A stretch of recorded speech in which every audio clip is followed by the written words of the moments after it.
안녕하세요. 길몽 웰빙 치약 개발자 백일몽입니다. 오늘은 천국으로 갈 수 있는 방법에 대해서 이야기해 보겠습니다. 기득권이 없는 사람들은 기득권을 부수려고 하고, 기득권이 있는 자들은 그것을 지키려고 합니다.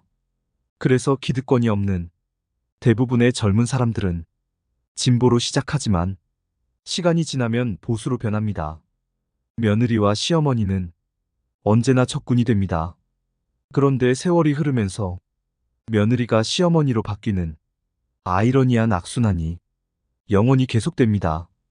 가정에서는 시어머니가 며느리를 힘들게 하고, 군대에서는 선임이 왜 신참을 괴롭힐까요? 자신들이 한때는 모두 며느리고 신참이었는데도 왜 며느리와 신참의 행동을 이해하지 못할까요? 사람들은 진보나 보수가 올바르기 때문이 아니라 자신에게 유리하기 때문에 선택했으므로 시간이 지나면서 자신에게 유리한 쪽으로 변하는 것이며, 상대 진영에 있는 사람은 적이기 때문에 괴롭힐 수밖에 없습니다. 진보나 보수의 사람이 그것이 올바르기 때문에 선택했다고 주장한다면 그 사람은 자기 내면을 깊이 들여다보지 못했거나 올바름을 핑계로 자신의 선택을 정당화하면서 세상을 속이고 있는 것입니다. 진보를 부르짖던 사람도 자신이 부와 명예를 획득하면 보수로 돌아섭니다. 나이가 들어서도 진보를 주장하는 사람은 아직 부와 명예를 획득하지 못했거나 남의 눈을 의식해서 선뜻 자신의 노선을 바꾸지 못하고 그 자리에 머무르고 있는 것에 불과합니다. 진보가 보수로 변하지 않으면 세상은 진보로 가득하고, 보수인 노인이 죽지 않으면 세상은 보수 세상으로 변합니다. 진보가 변하고 노인이 사망함으로써 세상은 균형을 유지하며 순환합니다. 종교가 수천 년간 신에 의지해서 좋은 세상을 만들어 보려고 노력했지만 실패했습니다. 이제는 신에 의존할 것이 아니라 인간이 자율적으로 지구의 질서를 유지하는 인간 자치가 필요합니다. 우주에는 조물주가 신경을 써야 할 별들이 지구 말고도 수천억 개가 더 있어서 모든 별들을 일일이 자상하게 돌볼 수가 없습니다. 자식이 많은 부모가 자식들의 자주독립을 기뻐하듯이 다스려야 할 별들이 많은 조물주도 지구의 자주독립을 원할 것이며, 인류 역사와 그동안의 여러 정황으로 봐서 조물주는 이미 지구를 인간 자치에 맡겨두고 있음이 분명합니다. 인간 자치가 성공하려면 악한 자를 죽은 다음에 심판하는 내세 지향적인 착한 세상보다 악한 자가 살아있을 때에 처벌하는 현세 위주의 바른 세상을 만들어야 한다.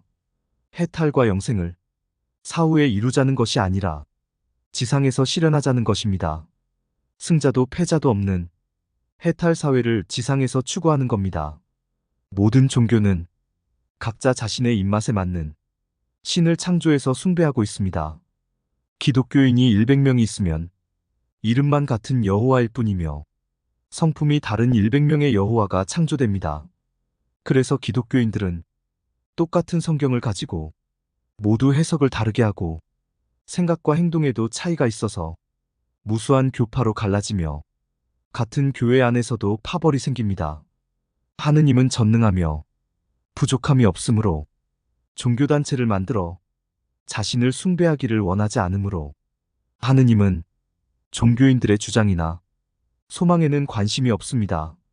하느님은 오직 자신이 정한 원칙대로 우주를 다스림으로 종교의 교리를 지키며 착하게 살기가 아니라 자연의 법칙을 지키며 바르게 살기가 천국에 가기 위한 필요하며 충분한 조건입니다. 바르게 살아야 행복을 얻을 것이고, 천국이 있다면 옵션으로 천국 영주권도 받을 겁니다.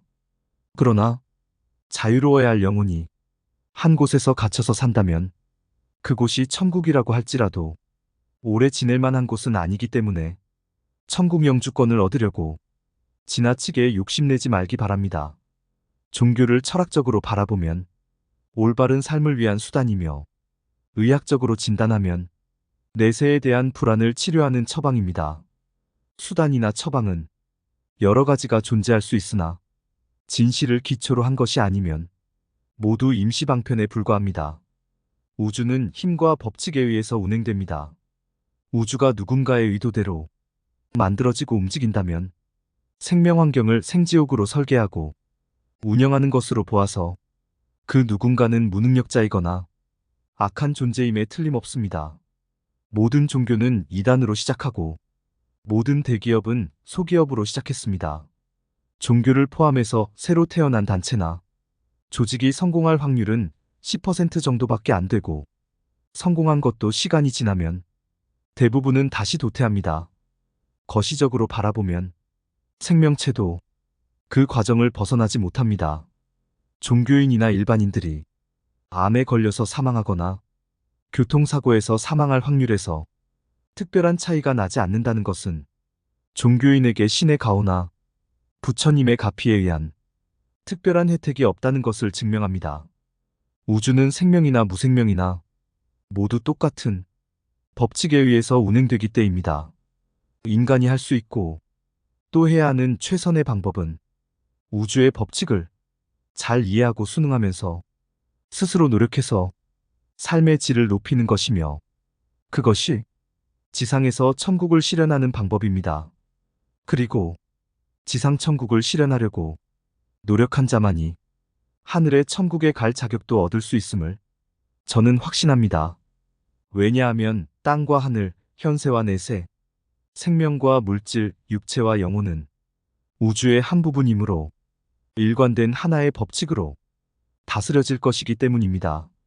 인격이 훌륭한 사람일수록 안과 밖, 과거와 미래, 보이는 곳과 안 보이는 곳에서 하는 행동에 일관성이 있어야 하는데 하물며 완전체인 하느님은 더더욱 일관성을 가지고 있을 것이 분명하므로 우주는 보이는 곳이든지 안 보이는 곳이든지 상관없이 하나의 법칙으로 다스려질 것입니다. 그리고 하느님이 전능한 존재라면 굳이 보이는 세상과 안 보이는 세상으로 구분해서 복잡하게 두 개의 세상을 만들 필요도 없습니다. 동물 세계에도 나름대로 생존의 규칙이 있고 비교적 이 규칙들은 잘 지켜지고 있습니다. 동물들이 종교를 믿거나 양심이 작동해서 규칙을 스스로 지키는 것이 아니라 규칙을 안 지키면 생명을 잃을 만큼 가혹한 제재를 받기 때문입니다. 그런데 인간 사회는 윤리와 양심에 의존하거나 종교적인 심판에 의해서 처벌될 것을 기대하면서 많은 악행을 용인하는 경우가 있습니다. 결국 그렇게 용인하는 행위들이 사회를 무질서와 혼란으로 몰아가고 있지요. 이제는 우리가 양심이나 신에게 의존하지 말 뿐만 아니라 지도자나 소수 기득권에게 유리한 법과 제도가 아니라 우리 모두에게 유리한 법과 제도를 만들어서 스스로 세상의 질서를 유지하는 노력을 해야 합니다. 수천 년간 신이나 양심에 의지해서 사회 질서가 좋아지기를 기대했으나 좋아지지 않았다는 것을 명심해야 합니다. 오늘은 여기까지 하겠습니다.